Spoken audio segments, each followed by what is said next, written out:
volto a esse modelo de mídia, de produção de um vídeo que consiga repartir com um número significativo de pessoas alguma mensagem, para agora, diferentemente da primeira vez, quando precisei fazer uso dessa mídia ou deste mecanismo para me defender de ataques muito fortes proferidos por apoiadores da Chapa 4 nessas eleições para a reitoria da Universidade Federal de Pelotas.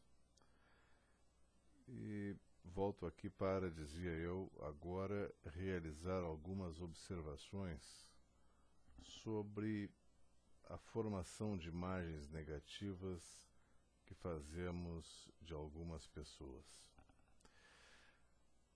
Quanto a mim, infelizmente,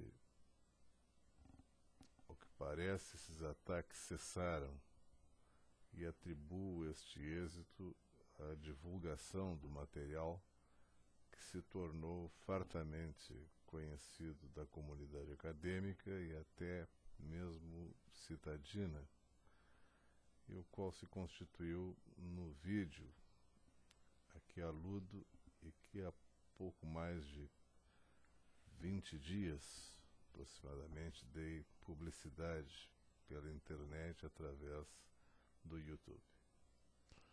Neste momento, não há pessoa mais criticada, mais exorcizada,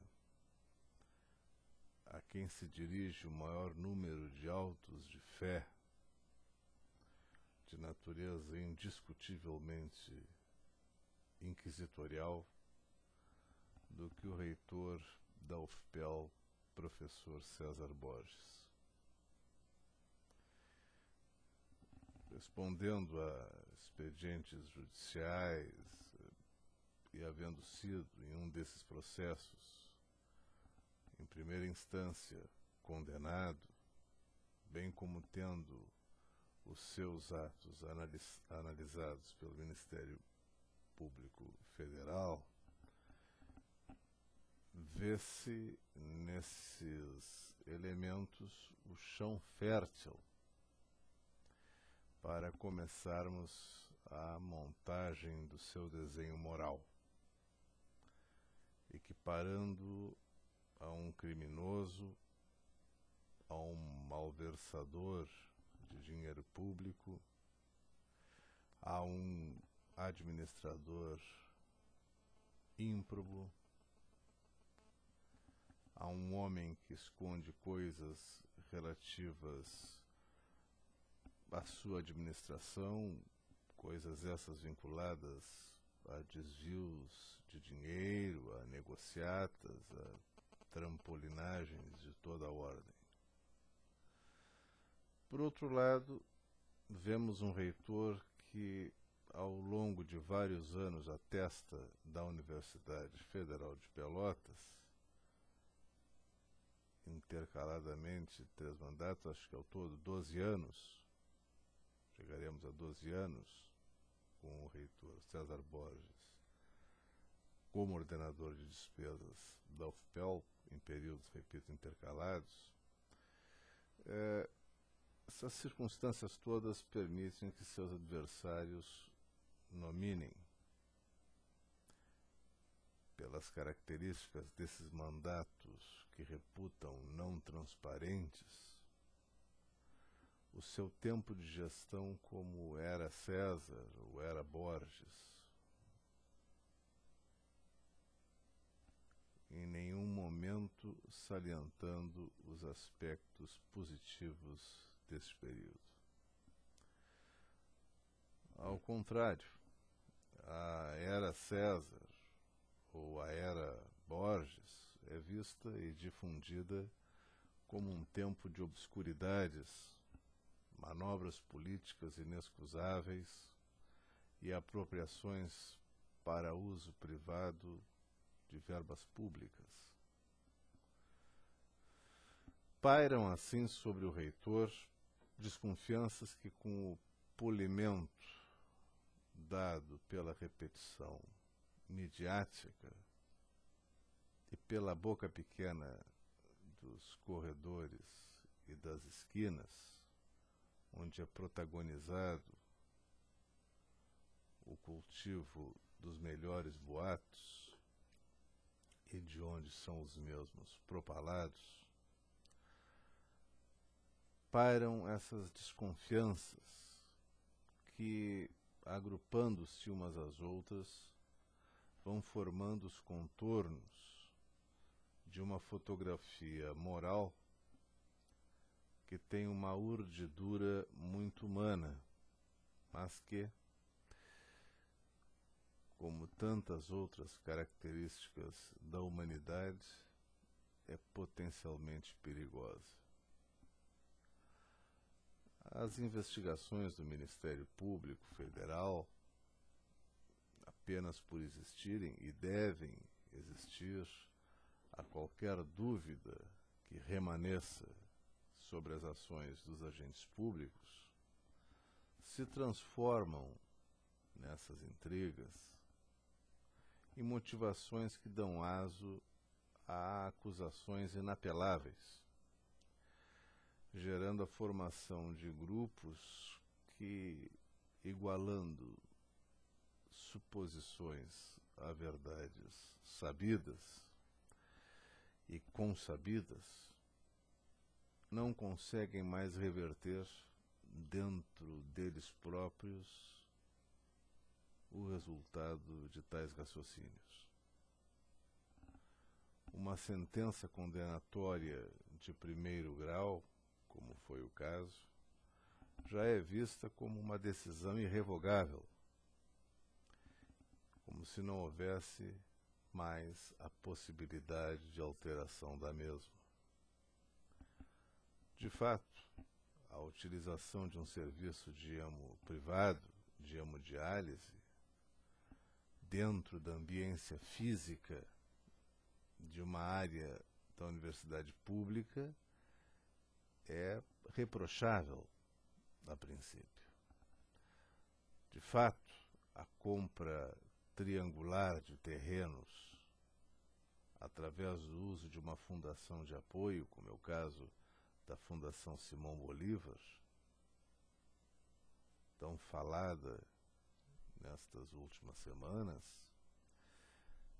a utilização desta forma triangular para aumento da área física do educandário, com ulterior desfazimento do negócio por parte do Ministério da Educação, parece ser,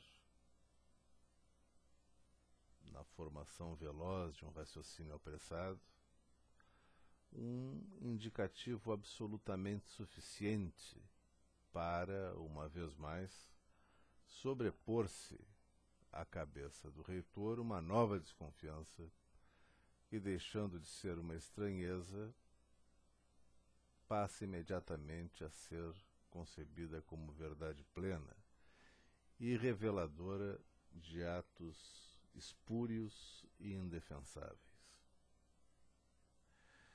Agregue-se a isso tudo o temperamento do reitor, que, sendo homem de fazer, tem naturais dificuldades de levar a instâncias coletivas algumas decisões, o que colabora para que seus críticos vejam nisso uma ausência de limpidez, de diafaneidade. E, em meio a tais trevas, então, já aventam a hipótese de estarem sendo praticados atos recrimináveis. Propõe, então, o antídoto da democracia. Propõe, então, o antídoto da transparência. Mas boa parte dos curandeiros que propõem esses antídotos, ao fazerem a asepsia do ambiente, tem, no fundo, uma emoção escondida. o prazer de natureza deletéria e ácida de assistirem à sangria dos que devoram e à imolação dos seus espíritos. É como se, ao falarem sobre o reitor César Borges, fizessem como os evangelhos noticiam a fala de Pôncio Pilatos, apresentando já flagelado, amarrado e com a coroa de espinhos na cabeça, Jesus aos judeus. Et homo. Eis o homem. A finalidade do governador romano era ver o que seria feito daquele homem e, como não seria estritamente sua decisão, lavaria, como é sabido, as mãos logo a seguir. Parece que, pelo modelo com que está sendo diuturnamente tratado César Borges, o reitor, seus adversários não tardariam em lavar as mãos, dizendo que as urnas os condenaram. Nessa precária aproximação metafórica de que faço uso. As urnas, e não quem entregou um homem nesse estado às urnas, ou quem revelou este homem neste estado para que fosse compreendido como aquele que quer que certa coligação siga a sua obra e a ela empresta contagiosamente a sua condição imoral. Não haverá problema se as urnas derrotarem quem quer que seja. O problema está na forma como são lançadas às urnas certas pessoas, ou, se não elas próprias, como é o caso agora, aqueles que fazem supor a continuidade daquilo que foi realizado pelo gestor anterior, em relação ao qual se pretende agora a deposição por conta de uma fragilização moral impiedosa e consciente. A questão não se esgota nessas eleições, que são em si mesma obviamente salutares. Vão além. Não basta a democracia e a transparência aos opositores, ainda que assim digam. Requerem a fogueira, o garrote vil, algum ordalho, esses julgamentos medievais e bárbaros, repletos de sinuosidades religiosas, onde decorreu inclusive a necessidade de criação histórica do júri popular como exigência da civilização que se foi estabelecendo. Mas quem são os opositores? É de perguntar-se. Talvez pensem que eu irei imediatamente indicar ou mencionar a chapa 4 do meu amigo Mauro Delpino, por ser evidentemente aquela que faz a oposição direta ao reitor. Não. Não ela apenas. Não principalmente ela. Uma orquestra tem vários músicos, e o som de cada instrumento como que localiza no universo das canções o papel de cada instrumentista. O concerto difamatório do reitor não tem um só músico e um só regente. Aliás, a identificação pessoal de cada um deles não é mais importante do que o sentido e a razão da necessidade de derrocar desta forma o dirigente contra o qual são lançadas essas setas. Por vezes essas setas são como zarabatanas, saindo do meio de folhagens sorrateiras, de um farfalhar mínimo de folhas auscultadoras, revelando inimigos que não se mostram. Num certo sentido, satisfaz-lhes a punição daquele que então terá conspurcado nos princípios democráticos do Estado moderno e que nesta condição deve ser derrubado por castigo, deve ser castigado. Como não se acendem mais fogueiras, o sentido do auto de fé é outro, é a sua destruição moral, já que a carne, o direito da civilização, lhes impede hoje de fazer arder. A prática de acoimar o oponente através de uma sistemática depauperação de sua condição moral, localizando em quase todos os seus atos uma ausência de justificativa, é uma forma de procurar vencer sem glória. Uma disputa assim não traz louros.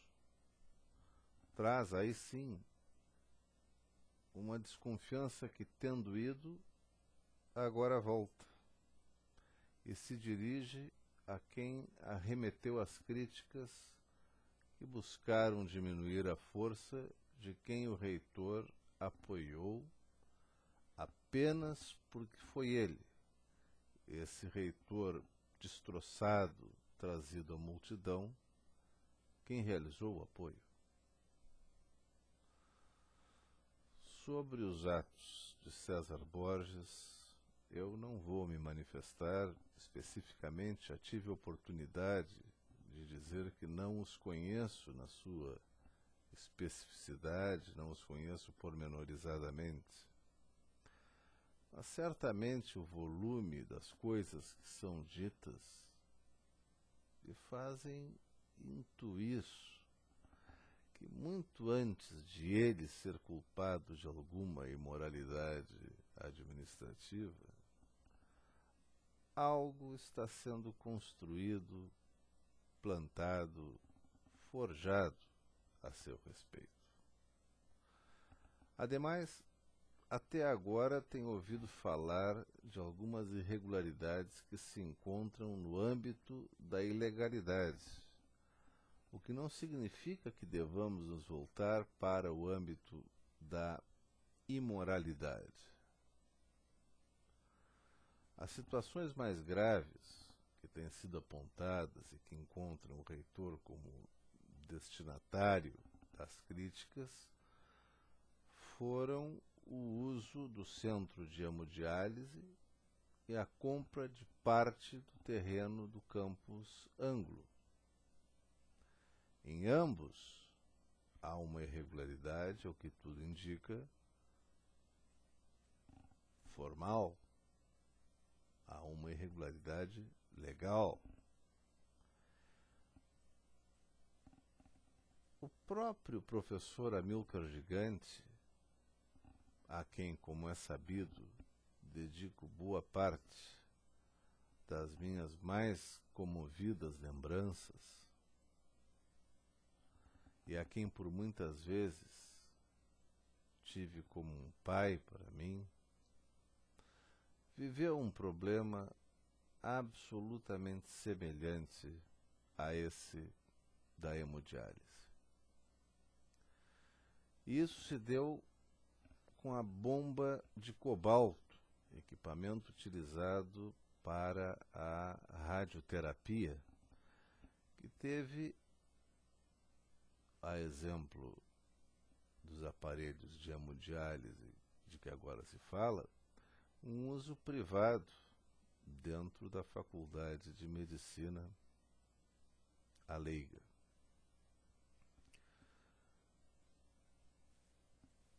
Mas o doutor Gigante, nessa época, mesmo amargurado pela situação, percebeu que o prejuízo a incontáveis pessoas seria causado. E até o término da sua gestão, e disso lembro bem, porque dela participei, orgulhosamente, como procurador-geral, até o término da sua gestão não havia conseguido superar este problema e a bomba de cobalto por lá ficou mais algum tempo. Recordo dele, Dr. Amilcar, em minha sala, irritado com a situação toda, a me contar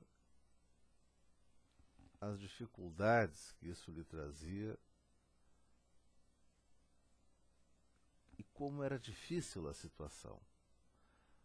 Uma vez, vindo de carona comigo,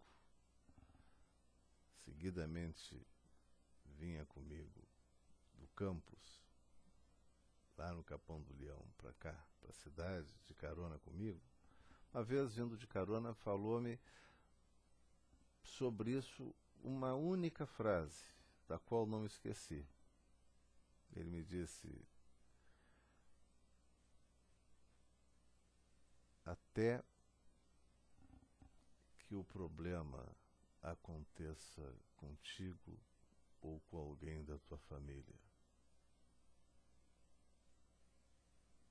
referindo-se à bomba de cobalto e sua eventual retirada da leiga. Até que o problema aconteça contigo ou com alguém da tua família. Tivéssemos nós próprios, ou um parente estimado nosso, a necessidade de uso dos equipamentos de hemodiálise e ouvíssemos que lá nada havia, porque para cumprir a lei não se poderia permitir o uso desta forma de algo que salva vidas, enfrentássemos nós uma situação assim, e eu não sei se o que sentiríamos não nos faria, aí sim, reprovar a circunstância de não haver o serviço. E reprovar de forma profundamente sentida, grandemente enraivecida, fortemente motivada por uma sensação de injustiça e de não funcionamento das coisas públicas. Ninguém diria: eu tenho um parente ou sou eu mesmo que preciso de radioterapia, ou eu tenho alguém ou sou eu mesmo que preciso de hemodiálise, mas compreendo que o serviço não seja oferecido, porque para que fosse, seria preciso cometer uma ilegalidade.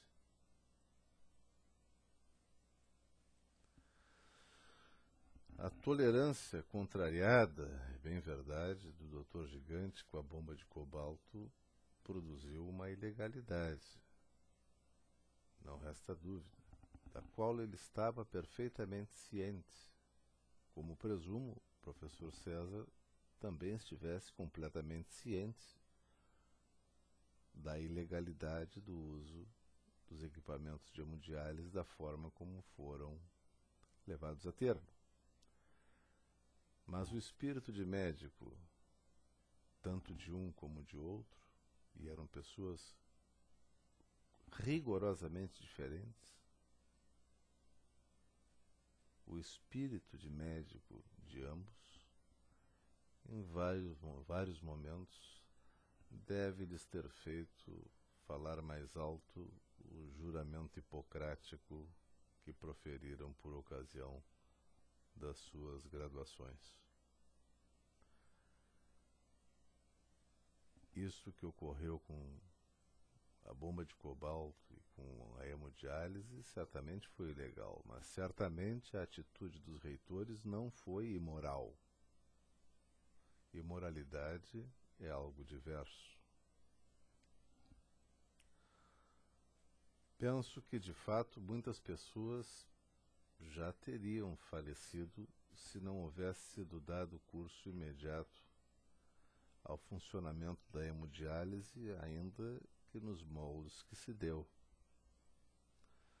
Penso, por outro lado, que a reversão da negociação do terreno do campus Anglo, com a recomposição formal do mecanismo de aquisição e com a permanência do montante que se encontra destinado a essa aquisição em conta identificada, afasta, por si só, alguma desconfiança que, porventura, tenha sido nutrida acerca de uma possível apropriação indevida de valores por parte do reitor, como ouvi algumas vezes nos últimos dias.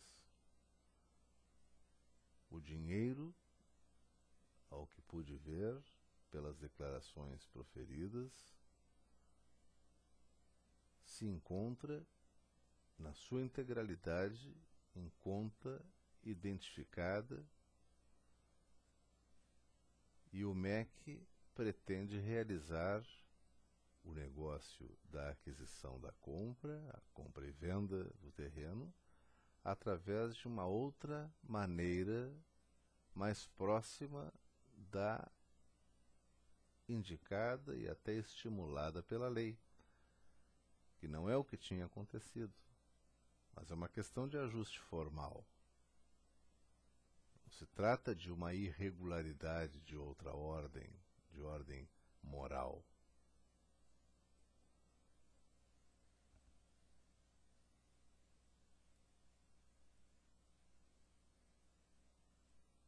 O que se faz ilegalmente em uma instituição do porte da UFPEL, sem que haja, evidentemente, prejuízo inequívoco aos cofres públicos ou benefício injustificável a alguém, não pode ser compreendido para além do terreno efetivo da ilegalidade. Mas daí a entender-se que essas irregularidades foram conduzidas e conduziram ao enriquecimento ilícito por parte de algum dirigente, afirmar-se isto requer, aí sim, como condição moral do acusador, que ocorra alguma comprovação subsistente. Não sou advogado, ainda que graduado em Direito. As poucas vezes que me aventurei na advocacia não foram suficientemente sedutoras para reter-me nesta profissão. Preferi a filosofia, onde estou até hoje. A filosofia do direito. Mas defender o reitor,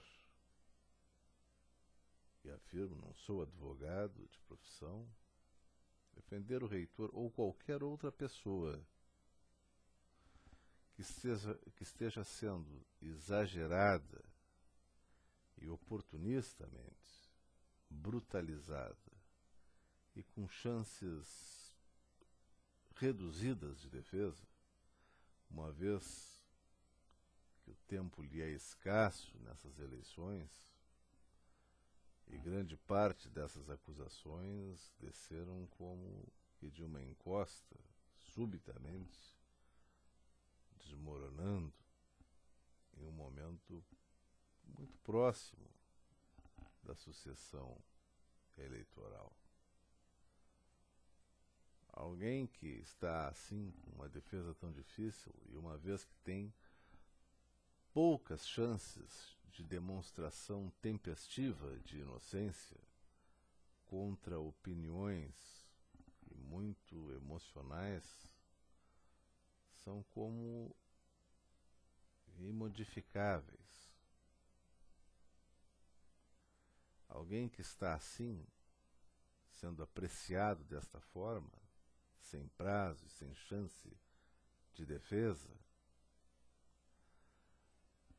essas coisas assim feitas me motivam a sair na defesa do reitor ou de qualquer pessoa em situação semelhante.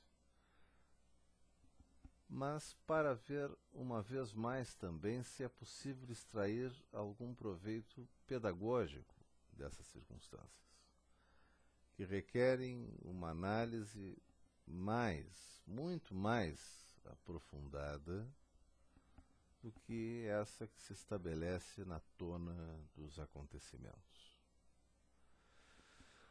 Gostaria que os eleitores, neste pleito da UFPEL, bem como a comunidade em geral, refletissem acerca das acusações que são sendo lançadas contra o reitor e ponderassem se elas fazem sentido, ou fazem sentido suficiente para anteporem-se à obra monumental que ele, reitor, está legando, ainda incompleta, é claro, à nossa cidade.